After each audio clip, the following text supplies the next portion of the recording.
Hi, thanks for joining as we talk about the stock market and some of the risks involved. Today, specifically, we're looking at inflation and why it can sink the stock market. And the answer to that question is because it has several times in the history, and I expect it is going to happen again in the not too distant future. This is video 4 in a 6-video series where we're looking at the various headwinds and tailwinds to the stock market. We're going to create a scorecard where we quantify the impacts of each of these 6 signals and what it's doing to the risk of the stock market. It's kind of like counting cards in blackjack. We're going to add them up and it'll have a single number.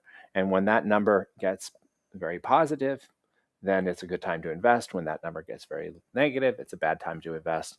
It may help us make decisions whether to put more money on the table or take more money off the table.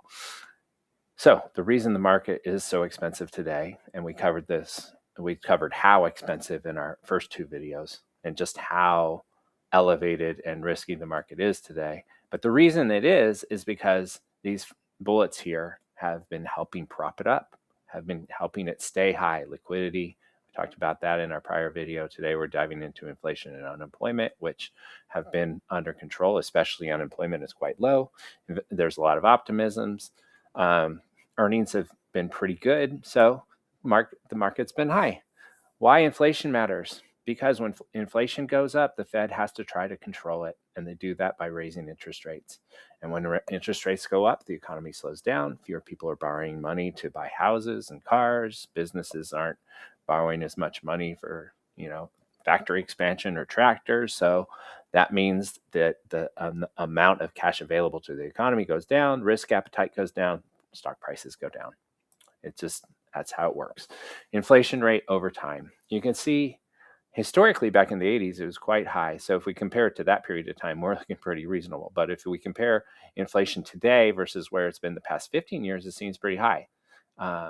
And especially everyone who bought homes during that 15-year period for really low mortgages, they don't want to get out of those because they were all-time low interest rates, and inflation was at a very low stage during that period.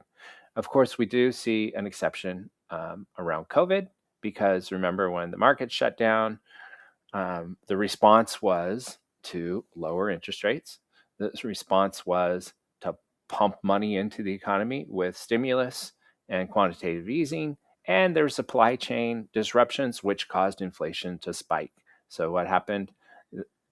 The Feds responded to that by raising interest rates. So you can see the interest rates went up at that period of time.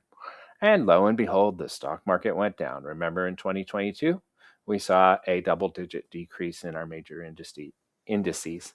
So it's just showing these two graphs just to show you how closely correlated inflation and interest rates are. Of course, during the 2008 crisis, we saw interest rates and inflation just go way, way, way down, historical lows.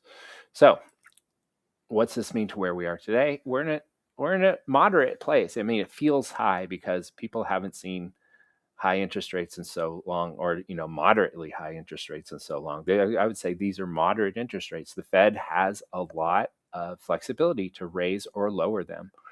The 30-year Treasury not on this table is now at 5.1%. That's significant because that's what our national debt interest payments are based on. So that's when that goes up, more and more of our tax money goes to paying off debt. Unemployment is quite low right now, and it's remaining that way. The most recent reports have shown it staying right where it's at. We did see a spike when everything shut down in 2020 due to COVID, and we did see a spike for the 2008 financial crisis.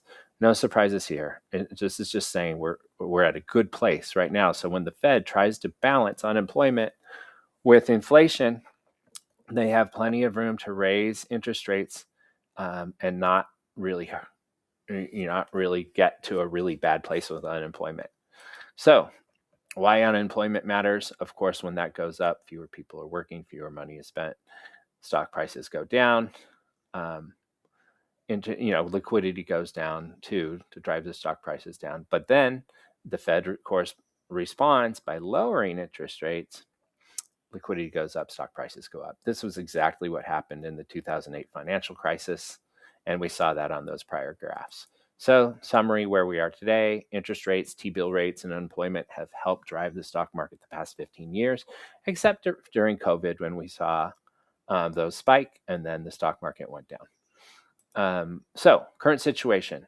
As I said, unemployment is low. Inflation pressures are growing, however, due to tariffs and energy prices due to the war in Iran. So we will see inflation creep up over the next few months. It's not a likely outcome. This is happening. CPI will increase materially this summer. That now, will it cause a market correction? That's something that can be debated. But I think that's the likely part. As you know, they report consumer price index about the middle of the month every month for the prior month. So we're going to see several readings this summer, and I think we'll see incremental growth each month. And the result of that is sometime this summer, I think the Fed is going to have to raise interest rates to compensate for that. So that's why right now we're giving it a yellow indicator, because the interest rates are pretty moderate. The unemployment is looking great. Inflation is climbing, but just starting. So that's why it's yellow. I expect this will turn red in the next 3 to 4 months. What does this mean? Should you buy or sell? It means you should prepare. Look what Berkshire Hathaway has done. They've moved 55% of their assets into cash and treasury bills, short-term investments. And so, in other words, this is on the sideline, waiting to jump back into stocks, probably in the not too distant future, once they think things are a little more stabilized and appropriately valued. Of course, they still have a lot of money in the stock market because there's positions that they still like. I think everyone is saying that AI is overvalued. It's a bubble. I think that's where pretty soon the money will start to be moving away from those. So, signal summary. Here's where we are. We're giving this a yellow. If you want to see how we arrived at the ratings for the prior areas, you can watch our prior videos. Next up is sentiment, consumer sentiment. What's the psychology that drives the stock prices? It's less quantifiable, but still very interesting. There is, the CNN greed and fear index, and that's what we're going to talk about, and that's what's going to help us drive our overall scorecard. And with that, thank you for watching. Please subscribe, please like, please share, all those things. I'm pretty new to this, but you know what you can do to help us. Thank you.